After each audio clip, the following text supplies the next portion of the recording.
Hello, and after completing the bomber and UCAV assignments, I realised I only have 2 weapons left to unlock in the game.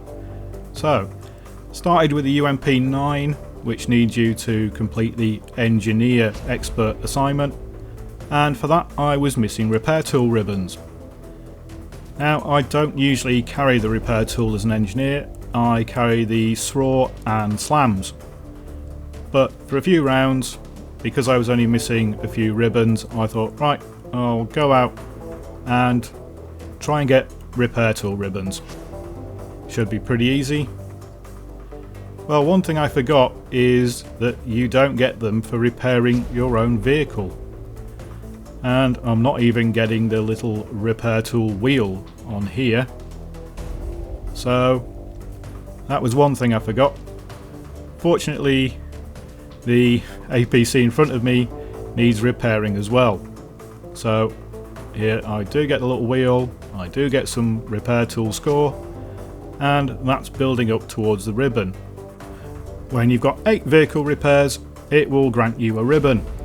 And you may notice there's no sound on this clip, and that's because I left the mic open and didn't realise, and had some music playing in the background.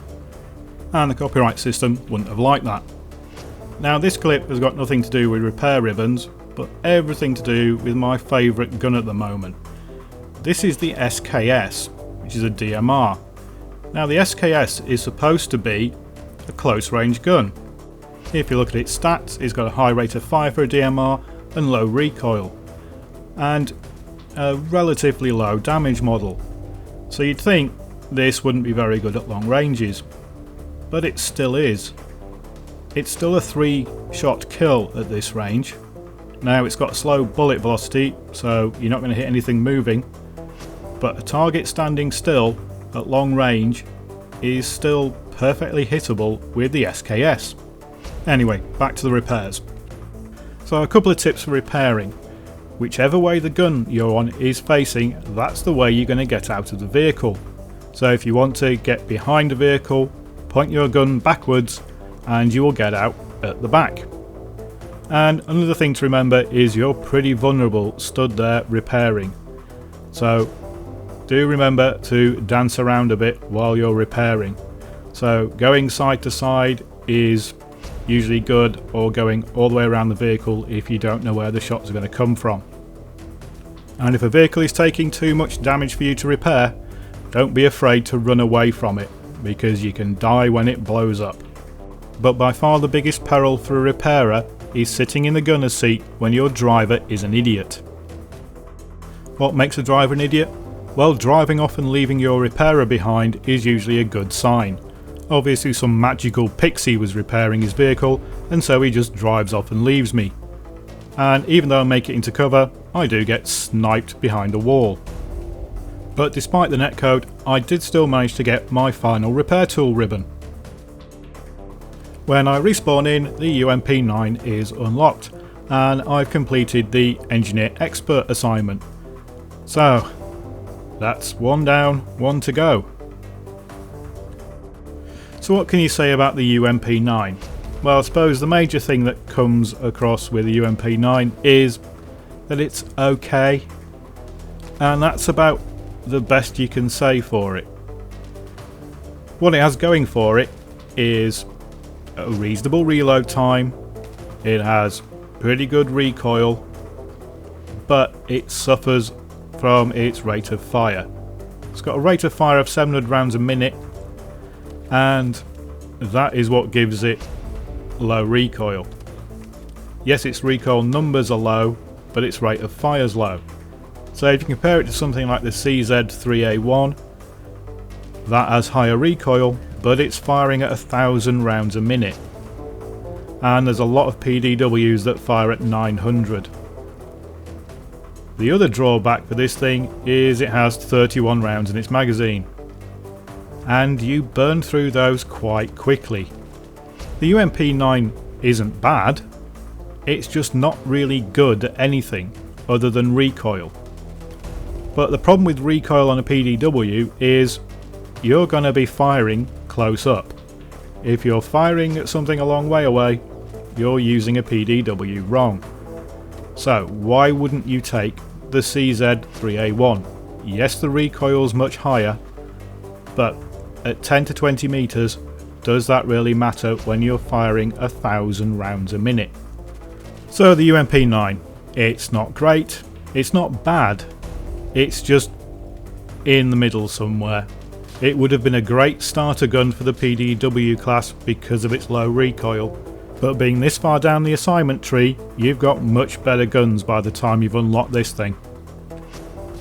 So the last gun we need to unlock is the FYJS, and for that we need to complete the Recon Expert assignment.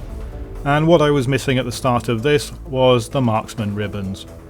They're pretty hard to get if you're a mediocre at best sniper like me. And a Marksman Ribbon requires 250 meters of headshots. It doesn't have to be a single headshot, it just means that you need enough headshots in a round to combine to 250 meters.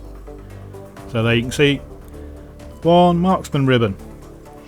And this challenge took me forever because, like I say, I am not a good sniper.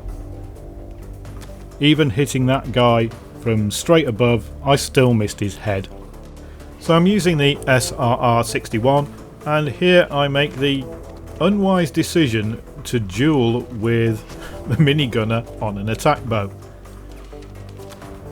So fortunately the attack boat's stationary, so I do get to take several shots at him, and I hit him and then headshot him. And don't do what I often do, which is confuse the headshot ribbon with the Marksman Ribbon. Marksman Ribbons, it's all about distance on headshots. And that was a pretty good shot, even if I say so myself. Shame the follow-up's so bad. Yep, I'm not a great sniper. And here's another impressive looking headshot until you see the follow-up shot, and then you realise that I am very hit and miss as a sniper.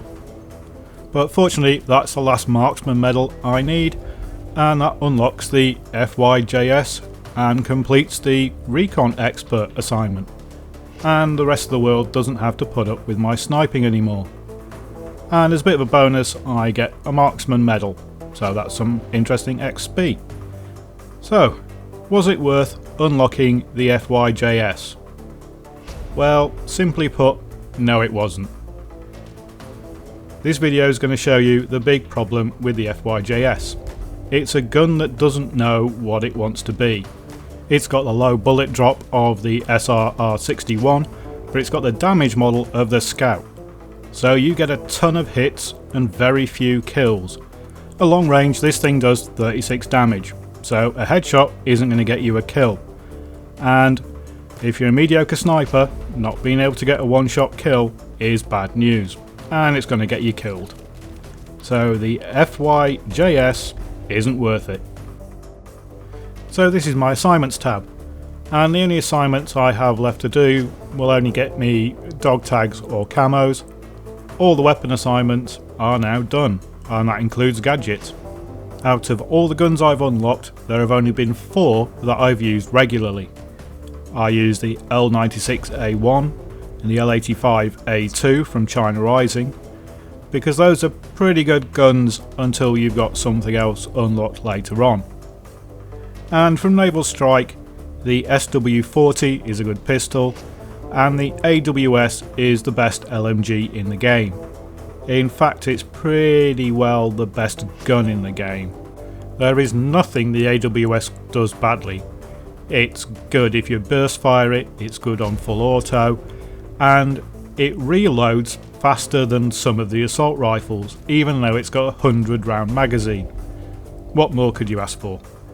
So if there was one gun I would recommend unlocking before all others, it's the AWS. Now there is one gun missing from that list, and that's because it's from the single player assignment, and that's the M249. Now personally I think that's the second best LMG in the game, and it is by far the easiest to unlock. So let's take a look at the unlocks, and as you can see, none of these are greyed out.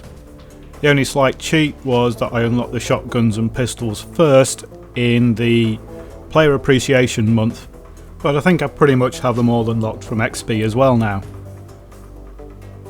The only things that I don't have unlocked are the premium knives that I haven't got yet. And there you can see all the gadgets are unlocked as well. So, that's it for assignments until the next DLC.